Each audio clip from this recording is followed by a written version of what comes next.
Abandonado. Sa tagal ng pagkakatiwangwang nitong project na to, napuno na siya ng damo.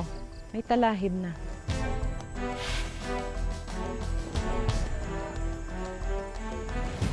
Nakatiwangwang. Mapapaisip ka talaga eh. Saan napunta yung buwis, buwis ng taong bayan? At pinamumugaran na ng mga hayop. Naging tahanan na ito ng mga ibon. Mga gusaling malaki sana ang pakinabang sa mga mamamayan. Paano humantong sa ganitong sitwasyon ang mga gusaling ginastusan ng milyon-milyong pisong pondo mula sa kaban ng bayan?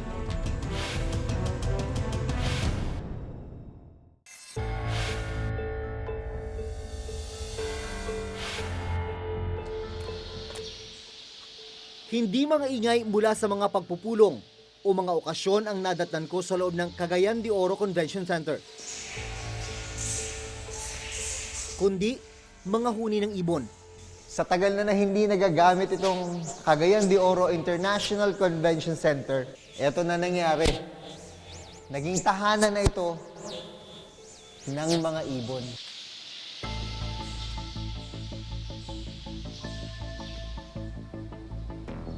Taong 2001 nang simulang itayo itong Cagayan de Oro International Convention Center. Ang layunin nito ay gawin itong sentro ng lahat ng socio-cultural activities para sa buong Mindanao. Pero hindi pa ito nagagamit, 15 taon ang nakatenga. Bukod sa pinamahayan na ng mga ibon ang convention center, may mga butas na rin sa kisame nito. Dahilan para tumulo ang tubig kapag umuulan. Kahit saan ka tumingin sa loob nitong struktura na ito, makikita mo yung mga palatandaan na matagal na talaga siyang napabayaan. Dito pa lang sa mga railing, sa mga sulok-sulok, puno na ng dumi ng mga ibon. Tubig, meron, galing sa taas siguro pag umuulan, nilulumot na yung mga hagdanan, lalo naman dito, nubuan na ng halaman.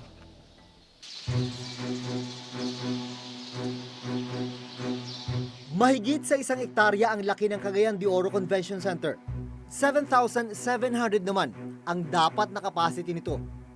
Pero wala pa ni isang okasyon ang idinaos dito. Pag nag-operate na yung convention center, marami namang maka-avail ng mga livelihood. Kasi yung mga tao namin dito, pwede naman magtinda sa loob, sa labas. So, mayroon silang hanap buhay.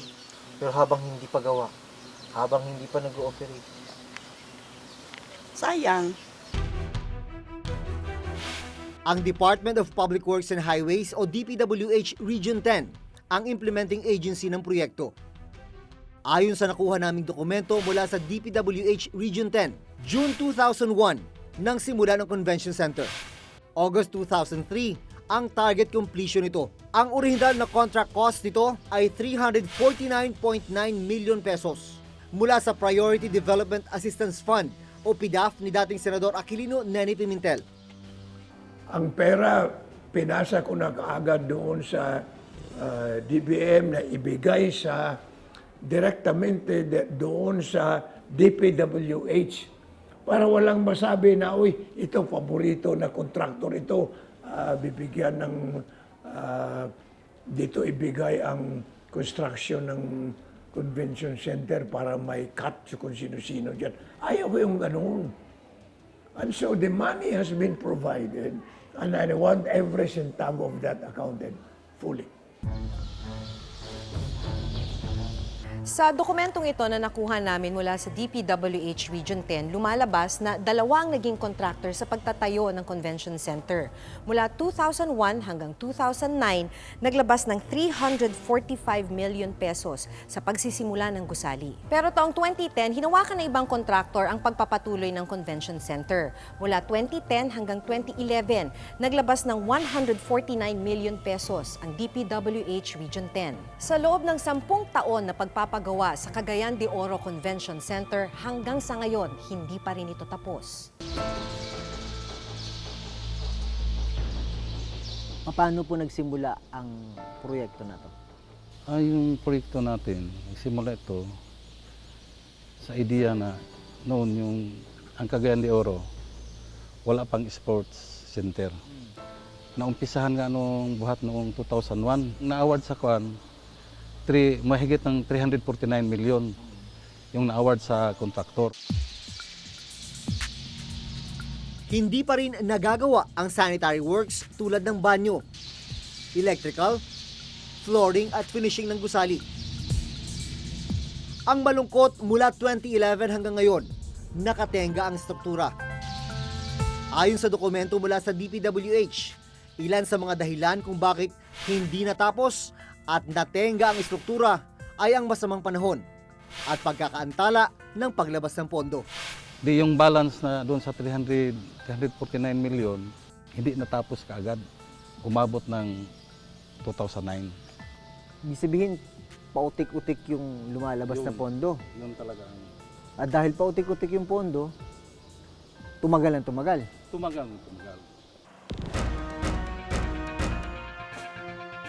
Ayon sa DPWH Region 10, aayusin at itutuloy ngayong taon ang pagtatayo ng convention center. Pero para mangyari ito, kailangan pa raw ng karagdagang 324 million pesos. Dahil mahigit isang dekadang nakatenga ang gusali. Lumagpas na ito sa sinasabing warranty period. Yung termites control na ilagay dito noon, ang warranty period ng noon, epektibo siya within 5 years. Oh, paano na yun? Nang araw na magtungo kami sa convention center, dumating din ang engineer ng ikatlong contractor na magpapatuloy sa paggawa ng convention center. Ano ang plano nyo dito? Kailangan nga matapos yung lahat ng mga item, gagawin na mga ceiling, tiles, yung electrical works, yung air conditioning unit, yung sa mga CR natin, kailangan matapos yon lahat. Mga gano'n nyo katagal matatapos ito? Base sa kontrata natin, abot ito ng 360 days. Dapat nga yung mga ganyan, pwede na mag-file ng draft cases ang Office of the Ombudsman dyan eh. Kasi if you read the Constitution, or even yung sa Ombudsman law, they can, on their own, pag may mga waste, inefficiency. Ngayon, di ba, tatapos eh. May mga inaayos pa ng mga leakages, ganun. Palagay ko, sampa ko na yan sa Ombudsman. Tingnan na yan. Para kung sino yung mga nagluloko dyan, ay dapat makapanagutan.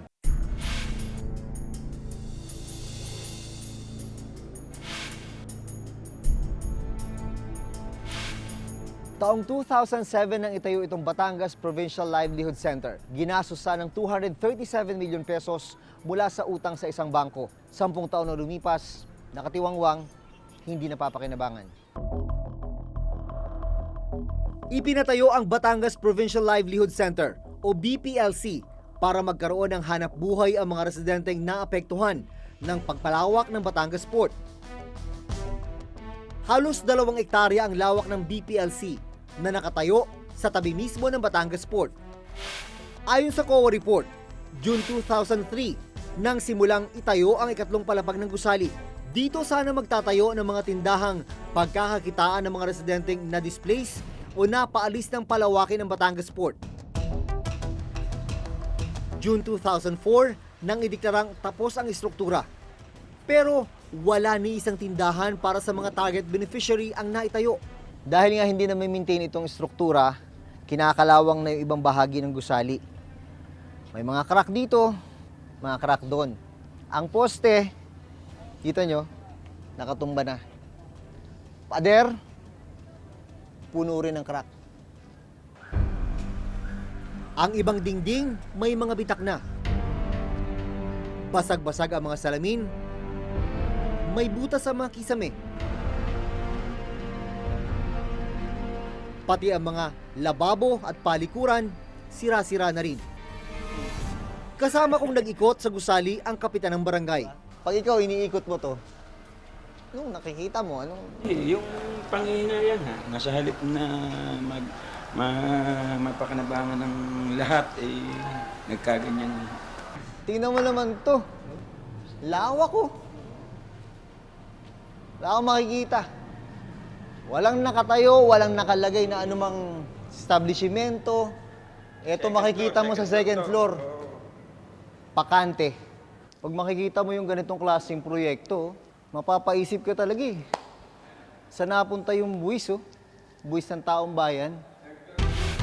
Sa report ng COA, 237 milyon pesos ang inutang ng probinsya ng Batangas sa isang bangko nung panahon ng panunungkulan ni Governor Hermelando Mandanas. Ang kasunduan, kailangang mabayaran ng probinsya ang utang sa bangko sa loob ng 15 taon. Magagawa dapat ito kung kumikita ang gusali mula sa renta ng mga pwesto, parking at terminal. Ayon pa rin sa COA report, palaki ng palaki ang binabayaran ng Batangas Provincial Livelihood Center dahil ito sa interes at amortization na inutang sa bangko at iba pang bayarin katulad ng insurance at kuryente. Umabot na sa 289 milyon pesos ang accumulated losses o nasasayang na pondo dahil sa hindi napapakinabangan ng proyekto.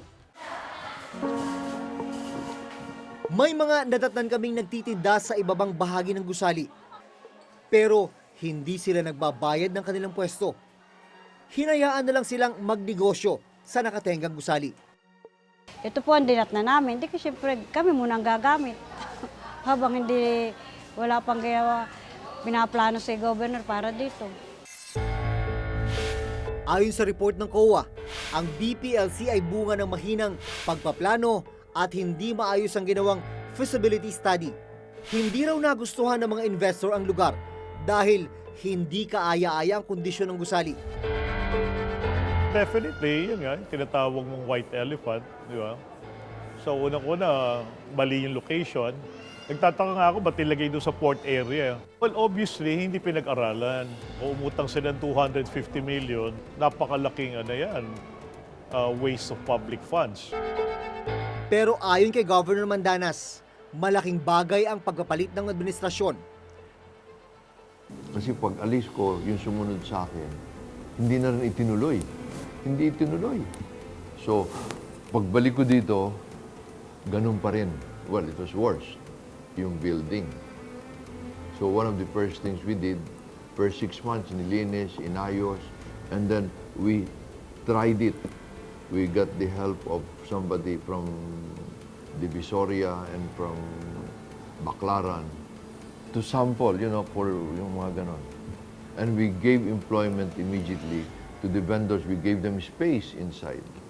Walang renta. Para lang testing muna. Gaya ng Cagayan de Oro Convention Center, pinaplano rin ngayong isaayos ang Batangas Provincial Livelihood Center ng lokal na pamahalaan. Pero para magawa ito, kailangan na naman ng panibagong budget.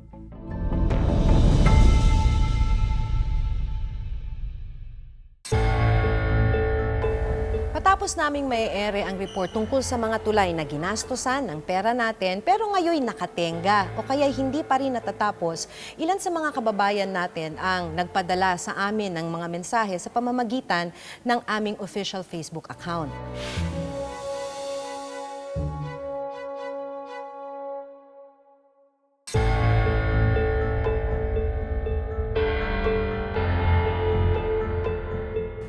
Matapos naming mai-ere ang report tungkol sa mga tulay na ginastosan ng pera natin pero ngayon nakatenga o kaya hindi pa rin natatapos, ilan sa mga kababayan natin ang nagpadala sa amin ng mga mensahe sa pamamagitan ng aming official Facebook account.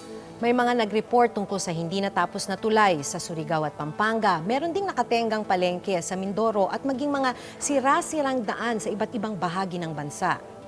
Magpapakita lang ito na may iba pang proyekto sa ibang lugar sa bansa na may problema o kaya naman questionable ang pagpapatupad. Bukod sa mga unutilized o hindi nagagamit na convention center sa Cagayan de Oro City at livelihood center sa Batangas, nauna na naming natalakay sa Reporter's Notebook ang mga multipurpose building o MPB na pinaglaanan ng milyong pisong pondo pero hindi natapos. Gaya ng ilang multipurpose building na itinayo sa bayan ng Tugaya sa Lanao del Sur. Bawat gusali naglaan ng 500,000 pesos. Pero ang dinatnan namin noon, mga poste lang at hindi tapos na gusali. Paliwanag noon ng DPWH Region 10 na siyang implementing agency ng mga MPB. Hindi pa nagagastos lahat ng pondo. Pinipressurize lang sila na tapusin yung project para walang problema doon. Kasi hindi naman natin magawang i-terminate yung contract minsan kasi maliit lang ang hindi natapos. Ang ginagawa namin doon, hindi namin binabayaran. With an accomplishment of 87.43%. Kompleto na yung construction of building. May bubong, may panel, may kwarto. Ayon sa Commission on Audit o COA report sa DPWH para sa taong 2016, Sa 4,000 proyekto ng DPWH, 493 ang may negative slippage o delay, 104 ang suspended at 162 ang hindi pa rin nasisimulan. Ang dahilan na nakalagay dito sa COA, inadequate planning at monitoring ng project implementation. It has various reasons. Yung pinakauna na nito is yung right-of-way natin, right-of-way acquisitions. Number 2, kasama dyan yung mga permits related sa pagputol ng puno. Yung number 3 is yung permit related sa local government units. Yung permit galing sa MMDA. Nagbigay kami ng policy recommendations. Sabi namin, hindi ka mag-uumpisa ng isang proyekto na hindi mo naayos yung right-of-way. Kasi ano mangyayari doon, di ba? So, bago mo umpisahan, tapos na dapat para tuloy-tuloy yung trabaho. We're trying to make this as efficient as possible. So marami na tayong reforms na ginagawa para mapabilis yung ating execution ng mga project. ngayong taon nakatakdang simula ng gobyerno ang ilan sa big-ticket items ng administrasyon. May plano na kami over the next 5 years. We will spend, ang gagastusin namin ay something like 8 to 9 trillion. No? Kabilang dito ang Metro Manila Subway, ang North Railway Project na kukonekta sa Manila at Clark, Pampanga, ang South Railway Project na biyabiyahe mula Maynila hanggang Los Baños, Laguna, at ang Mindanao Railway Project na kukonekta sa Digos, Tagum at Davao City. Ongoing naman ang pagtatayo ng NLEX SLEX Connector Highway, ginagawa na rin ang LRT Line 4 at ang MRT-7 na kukonekta naman ng Quezon City at San Jose del Monte, Bulacan.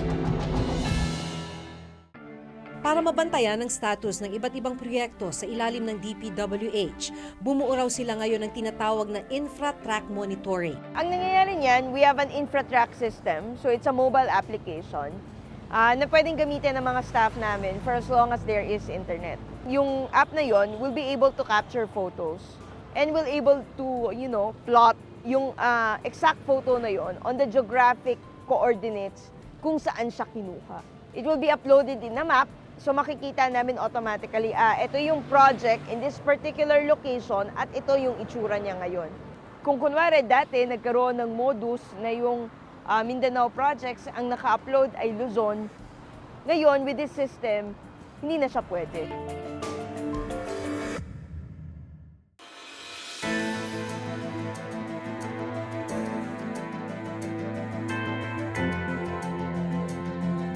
Sa mga nakita pa lang nating proyekto, nasa mahigit 800 milyong piso na ang inilaan para sa pagpapatayo ng mga tulay, convention at livelihood center. Malaki sana ang may tutulong ng mga gusaling ito sa pag-unlad ng mga komunidad. Pero ang masaklap, nakatenga ang ilan sa mga ito. Sa pagtatayo at paggawa ng mga kalsada, tulay at iba't ibang gusali, mahalaga na manatili tayong mapagmatsyag. Bantayan at tutukan ang sinumang ahensya ng gobyerno na nagpapatupad ng mga ito. Dapat tama ang kanilang gagawin dahil pera natin to. Hanggang sa susunod na Huwebes, ako si Maki Pulido. Ako si Jun Veneracion at ito nakatala sa aming Reporter's Notebook.